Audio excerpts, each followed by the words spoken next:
I came to Lunenburg, Nova Scotia, chasing a ghost, a legend. His name was Silas, an old fisherman who 40 years ago had won the legendary Blue Nose Regatta, outsailing a fleet of younger men in a storm that had sent lesser boats running for harbor. He was a local myth, a reclusive titan of the sea. My goal was simple: get his story.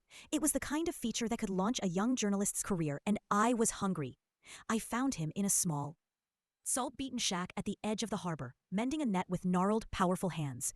He was as weathered as the coastline itself, his face a roadmap of deep lines, his eyes the color of the stormy Atlantic. For 3 days, he refused to speak to me. I'd show up each morning with coffee. He'd grunt and point me away. I asked about the race, about his technique, about the legendary storm. He'd just stare out at the gray, churning sea, his silence a wall I couldn't breach. On the 4th day, I gave up.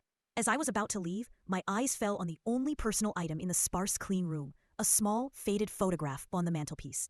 A smiling woman with kind eyes, her arm around a young boy holding a toy boat. She was beautiful, I said quietly, not as a journalist, but as a person. The rhythmic work of his hands stopped. He looked at the photo, and for the first time, the stone wall of his silence cracked. He whispered, his voice a gravelly rasp. She was. I put my notebook away. That's your son? He nodded, a profound, ancient sadness flooding his eyes. He'd be 50 now, a man.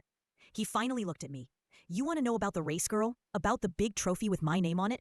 I'll tell you. He pointed a thick finger at the photo. That trophy cost me a son. It cost me her. He told me the story, not of the race, but of the life that surrounded it. He had been obsessed, married to the sea. Chasing the biggest catches, the fastest times, he was never home. He missed birthdays. He missed anniversaries. He missed the quiet, everyday moments that weave a family together. The year he won the big race was the year his wife finally packed her bags.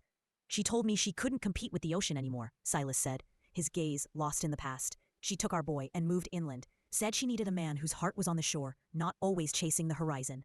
I was the best fisherman on this coast, he said, his voice breaking. King of the North Atlantic, and I came home to an empty house. The trophy was cold comfort. I came to this village to find a story about a legend.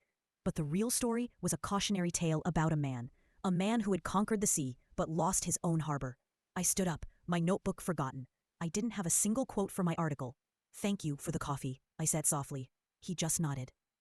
Turning back to his nets, I walked away from his shack, the story of the triumphant hero dead and buried. I wouldn't write it.